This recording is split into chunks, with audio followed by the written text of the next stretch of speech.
Hello, আসসালামু আলাইকুম everyone. আজকে আমি তৈরি করলাম হচ্ছে মিষ্টি। আর এটা হচ্ছে মিষ্টির রেসিপি আজকে আপনাদের সাথে শেয়ার করব। এটা একটু অন্যরকম আর খুবই স্পেশাল। দেখুন কতটা সুন্দর হয়েছে। আপনারা কিন্তু কম টাকা দিয়ে তারপরে হচ্ছে এভাবে মন চাইলে যে কোনো সময় বাড়িতে এভাবে মিষ্টি বানিয়ে আপনারা খেয়ে ফেলতে পারেন।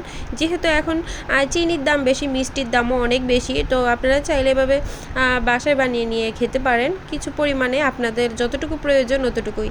তো এখানে আমি কিছু পরিমাণে হচ্ছে ময়দা নিয়ে নিয়েছি, আর হচ্ছে 1 চামচ কর্নফ্লাওয়ার, 1 চামচ হচ্ছে বেকিং পাউডার দিয়ে তারপর আর সামান্য পরিমাণে কিছু খাবার সোডা অ্যাড করেছি। এখানে আমি সম পরিমাণে হচ্ছে আধা কেজি দুধের ছানা তৈরি করে নিয়েছি, আর সাথে 1 প্যাকেট গুঁড়ো দুধ দিয়ে দিয়েছি। এখন এই ছানাটাকে আমি ভালো করে ফেটিয়ে নেব যাতে কোনো দানা দানা ভাব না থাকে। দেখুন আমি কিভাবে করছি কাজটা, আপনারাও এভাবে ভালো করে ফেটিয়ে নেবেন।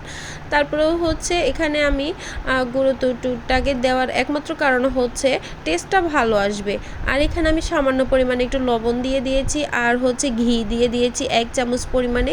দিয়ে এটাকে আমি ভালো করে একবারে চটকিয়ে তারপরে হচ্ছে আমি এটাকে ম্যাশ করে নেব যাতে খুবই স্পঞ্জ আর সফট হয় ডোটা। এভাবে আপনারা করবেন, তাহলে দেখবেন মিষ্টিটাও একবারে সফট হয়েছে।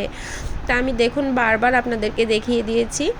তো এরপরে হচ্ছে আমি সামান্য পরিমাণে হাতে ঘি মেখে তারপর হচ্ছে এইভাবে আমি শেপ করে নেব। আপনারা চাইলে হচ্ছে গোল করেও নিতে পারেন।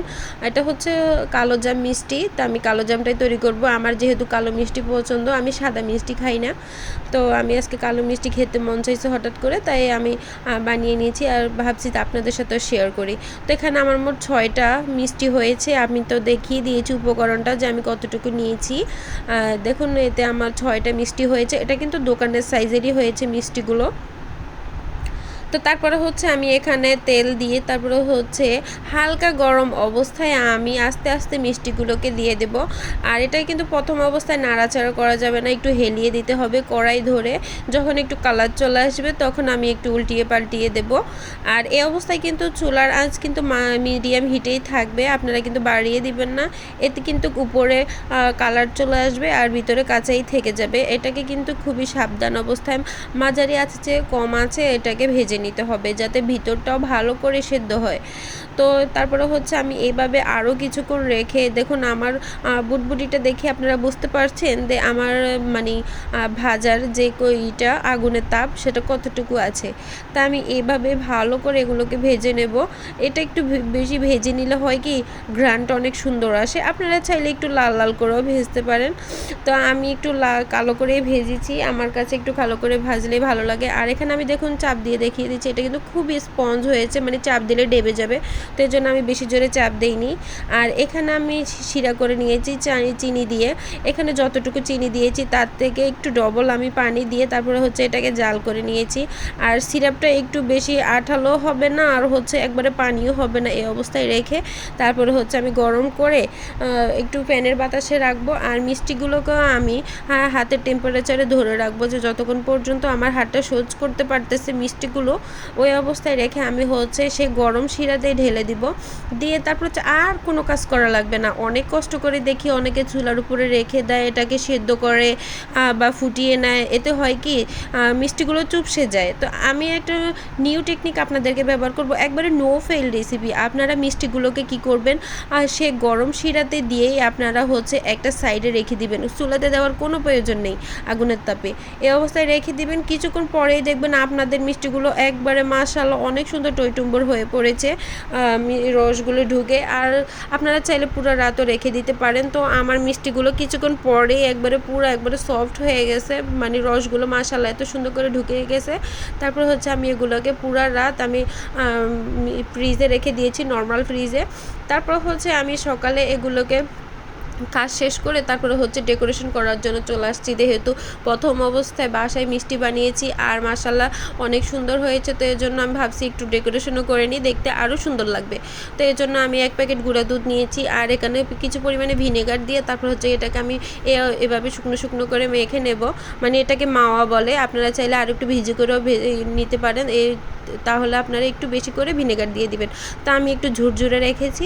তারপরে হচ্ছে একটা চাকুর সাহায্যে আমি মিষ্টিগুলোকে কাটতেছি। দেখুন কি মিষ্টিগুলো কতটা স্পঞ্জ হয়েছে আর একবারে দেখতে অনেকটা লোভনীয়।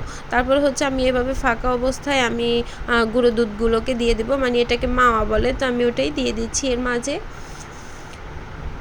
তারপরে এতে আমি এমন করে সবগুলো মিষ্টি সাজিয়ে নিয়ে তারপরে হচ্ছে আমি আপনাদেরকে দেখিয়ে দিচ্ছি যে কেমন দেখতে হচ্ছে। আপনারা চাইলে গুঁড়ো দুধের পরিমাণটা একটু বাড়িয়েও দিতে পারেন। আমি আর কি যারা মানে নতুন বা অনেক খরচ পড়ে যাবে, তারা খেতেও মন চাচ্ছে, তো এদের জন্য আর কি আমি এই নর্মালভাবে আমি এবার মিষ্টি বানিয়েছি। আপনারা চাইলে গুঁড়ো দুধের পরিমাণটা বাড়িয়ে দিবেন, এতে আরও মজা হবে। তো এই যে দেখুন আমি আবার আরেকটা দেখিয়ে দিচ্ছি যে কেমন হবে। এই যে দেখুন আমার মিষ্টি ফাইনাল লুক। এখন আমি এটাকে আরও একটু সুন্দর করার জন্য আর একটু হাইলাইট করার জন্য আমি উপর থেকে কিছু গুঁড়ো দুধ ছিটিয়ে দিব। এখানে আমি আরও 1 প্যাকেট গুঁড়ো দুধ নিয়েছি। এই গুঁড়ো দুধটাকে আমি উপরে ভালো করে ছিটিয়ে দেব। উপর থেকে তো দিয়েছি, তারপরে হচ্ছে আমি উপর থেকে মানে মিষ্টিগুলোকে একটু সামান্য পরিমাণে হেলিয়ে তারপরে হচ্ছে আমি নিচ থেকেও গুঁড়ো দুধটা দিয়ে দিয়েছি, যাতে পুরো মিষ্টির গায়ে গুঁড়ো দুধটা লেগে থাকে। তো আমার মিষ্টিগুলো কেমন হয়েছে সবাই কমেন্ট করে জানাবেন, লাইক কমেন্ট শেয়ার করে দিবেন যদি ভালো লাগে, আর সাবস্ক্রাইব করে পাশে থাকবেন। আর আমার যদি ফেসবুক থেকে আমার বন্ধুরা ভাই বোনেরা দেখে থাকেন তাহলে সবাই ফলো করে আমার পাশে থাকবেন। আপনাদের ভালোবাসায় আমি আরও উপকৃত হব, আরও সামনে উৎসাহিত হয়ে আমি আরও কাজ করার আগ্রহটা আমার বেড়ে যাবে। তো আপনারা সবাই আমার পাশে থাকবেন। আমি কিন্তু কোনো রকমে এখানে লুকোচুরি করিনি, আমি যেভাবে করেছি ওইভাবেই দিয়েছি রেসিপিটা। আপনারা যদি ভালো লাগে তাহলে এভাবেই আপনারা করে দেখতে পারেন। একবারে আমি যেভাবে দেখিয়েছি আপনারা যদি সেভাবে করেন, একবার 100% আপনাদের মিষ্টিগুলো সুন্দর হবে আর এভাবেই ফুলবে, কোনো প্রকার চুপসে যাবে না। আর আমি তো বলেইছি চুলায় দেওয়ার প্রয়োজন নেই, চুলায় দিলেই কিন্তু মিষ্টিগুলো চুপসে যাওয়ার সম্ভাবনা থাকে, এর জন্য আপনারা এভাবেই করবেন। তো দেখুন আমার মিষ্টিগুলোর ফাইনাল লুক আমি এভাবে দেখিয়ে দিচ্ছি আপনাদেরকে। দেখুন কতটা সুন্দর হয়েছে আর লোভনীয়। আমি তো আমার হাজব্যান্ডকে দেখে তারপরে হচ্ছে প্রথমে খাইয়েছি, সে বলেছে যে মাশাআল্লাহ একবারে সেম টু সেম দোকানের মতোই হয়েছে, কোনো কিছুতেই কম নেই। এইভাবে বাসায় বানিয়ে খাওয়া যায়, আর দোকান থেকে কিনে আনার কী প্রয়োজন। তো তার মুখ থেকে আমি প্রশংসা শুনে তো আমার খুবই ভালো লাগলো, যে আমি বলেছি যে নেক্সট টাইম তোমাকে আবার করে খাবো। তো আজকের ভিডিও এ পর্যন্ত, আল্লাহ হাফেজ।